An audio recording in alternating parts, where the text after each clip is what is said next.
이강인과 김민재의 빅클럽 이적에 대해 중국이 열등감에 시달리고 있다 라고 일본 언론이 전했습니다.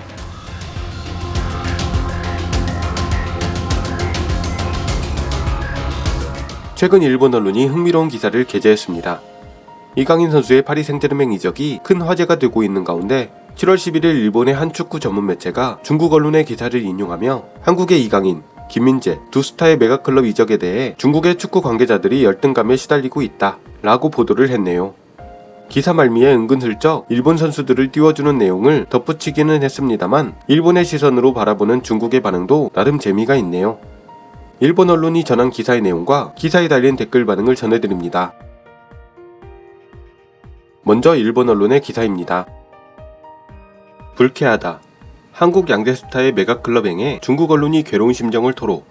어떻게 하면 질투나 고뇌를 느끼지 않을 수 있을까? 중국 축구 관계자들이 열등감에 시달리고 있는 듯하다. 7월 11일 중국의 웹미디어 아이뉴스는 불쾌하다. 한국의 양대 스타가 거인에 가입. 일본의 골 킹은 프리미어리그에서 경이적. 5대 리그에서 뛰는 우리 선수는 제로 라는 제목의 기사를 내보냈다. 이강인의 파리 생제르맹 가입이 공식 발표된 데 더해 나폴리 수비수 김민재의 바이에른 입단이 임박했다는 사실을 전하며 두 명의 한국인 선수가 유럽의 강호에서 뛰게 되어 정말로 부러울 따름이다 라고 한탄하고 있다. 거기에 더해 손흥민을 한국인 선수들의 리더라고 호칭하고 황희찬, 이재성, 정우영 등 5대 리그에서 활약하는 다른 선수들도 언급하며 한국 선수들의 용성을 소개한 이 매체는 이 대목에서 그러나 라고 화제를 전환. 지난 시즌 5대 리그에서 최고의 성적을 거둔 동아시아 선수는 한국인이 아니다 라며 일본 대표 공격수를 이렇게 극찬했다. 발군의 돌파력으로 프리미어리그를 놀라게 한 브라이튼의 일본인 윙어 미토마 카오루다. 그리고 역시 5대 리그에 소속된 토미야스 타케이로나 쿠보 타케우사 등 복수의 일본인 플레이어를 소개. 괴로운 심정을 토로하면서 기사를 마무리하고 있다. 우리는 어떤가? 우레이가 라리가를 떠나 중국 슈퍼리그로 돌아온 이후 5대 리그에 중국인 선수가 없다. 어떻게 하면 질투나 고뇌를 느끼지 않을 수 있는 걸까? 5대 리그에서 이름을 날릴 중국인 스타의 대두가 기다려지는 대목이다. 기사에 달린 댓글 반응입니다. 중국은 보다 객관적으로 볼 수 있을 테니까요. 유럽이라고 해도 넓고 빅클럽도 많다. 역시 세계 최고의 무대인 챔스를 보면 일목요연하죠. 박지성은 PSV 아이트호번 창단 이래 챔스 4강의 공헌자이고 김민재, 손흥민도 소속팀의 중심 멤버로 챔스에서 창단 이래 최고 순위를 기록하고 있다. 이건 단순히 우연이라고는 생각되지 않습니다. 이것이 요즘 한국인들이 메가클럽으로 잇따라 이적하는 요인이라고 생각되네요. 이 댓글러는 단순히 각 선수의 훌륭함을 칭찬하고 있는데 싫어요만 누르는 것은 정말 극혐. PSV 아이트호번은 히딩크 감독 때 챔스에서 우승하고 도요타컵 때 일본에도 왔었다고. 솔직히 까놓고 말해서 톱 선수로만 따지면 아직 일본보다 한국 선수 쪽이 뛰어나. 90점대인 선수 다음에 70점대 선수가 되어버리는 한국에 비해 일본은 80점대 후반의 선수들이 우르르 몰려있는 것이 강점이지. 중국은 육성 시스템이 확립되어 있지 않은 것이 원인이잖아. 슈퍼리그에 돈으로 외국인을 데려와도 그 선수에게 의지하기 때문에 자국 선수가 성장하지 않는다. 일본이 여기까지 강해질 수 있었던 것은 J리그 출범 당시 외국인들로부터 많은 것을 배운 끝에 육성에 힘을 들여왔다. 그래서 해외로 선수가 이적해도 또 새로운 선수가 나온다. 이 순환이 중요하다고 생각합니다. 중국이 일본보다 한국을 동경한다는 것은 한국이 일본보다 위라는 것이 맞나요? 쿵푸가 태권도를 동경한다는 뜻이잖아. 일본도 J리그 출범 초기에는 돈으로 데려왔고 외국인으로부터 배운다는 자세는 그다지 크지 않았다. 버블이 꺼지고 나서 아닐까? 겸허하게 배우기 시작한 것은.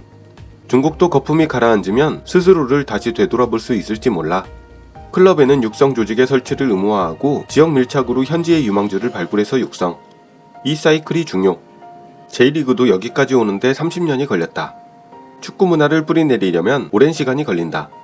당장 결과를 내려고 서두르지 말고 30년, 40년 후의 후배들을 믿고 꾸준히 밑바탕을 만드는 것이 중요해.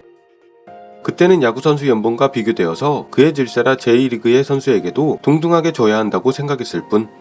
경영이라는 관점에서 덩치에 맞지 않았던 클럽이 많았다. 외국인에게서 배우는 자세는 출범 초부터 있었지만 결국 중국에서 세계적인 프로스포츠 선수가 나오기 어려운 것은 국가체제의 문제 같은 것도 있지 않을까?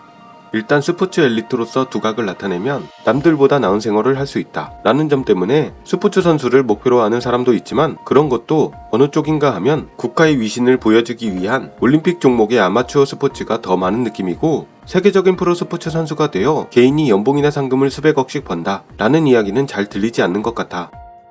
한중 모두 일본의 동아리 활동 같은 것이 없기 때문에 모든 경기에서 톱 선수를 육성하지만 선수층이 얇다라고 들은 적이 있다. 일본보다 학력사회이기 때문에 체육이나 스포츠보다 공부라는 경향도 강하고, 학부모들도 스포츠 활동보다는 공부에 힘을 쏟으니까 더욱 그렇다.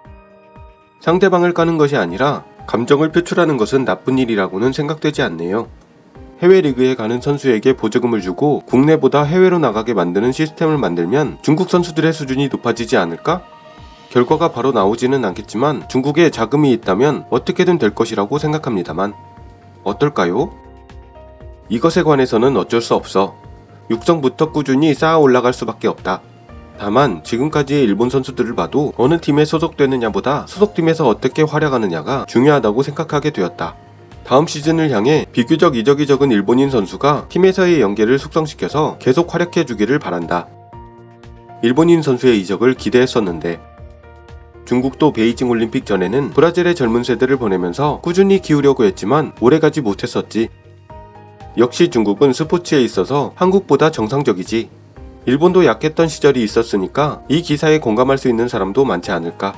지금이야 축구에서도 프리미어나 라리가, 분데스리가에서 많은 일본인들이 활약해서 자랑스럽지만, 예전에 일본은 아시아에서도 넘버원 가는 거리가 먼 실력이었으니까. 일본 축구의 발전은 J리그 출범이 가장 큰 원인이지만, 월드컵 본선에 진출하게 되어 국가의 위신을 건 싸움으로 인류 선수와 대전한 것도 일본 축구 선수들의 실력 향상의 계기 중 하나라고 생각해. 아시아의 출전 범위가 크게 확대되는 다음 월드컵 본선에 중국 대표팀도 출전해서 아마도 첫 출전 당시 일본처럼 대패하겠지만 그 패전을 바탕으로 중국이 강해졌으면 좋겠습니다. 다음에도 못 나가. 이런 발언은 자극적인 기사가 될 것 같네요. 라이벌심, 향상심이 있는 것 같습니다.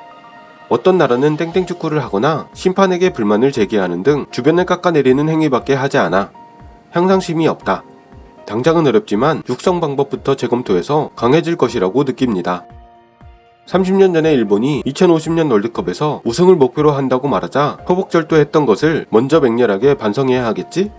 거기서부터의 노력의 차이가 지금 한국, 일본과 중국의 레벨 차이라고 생각해. 중국 입장에서는 빅클럽 이적 시점에서 부러울 수도 있지만 이적하고 나서가 승부야. 맨유의 카가와, 바이에른의 우사미, 밀란의 혼다 등 이적 실패도 다수 있다. 축구계에도 오타니 쇼헤이 같은 선수가 나왔으면 좋겠어.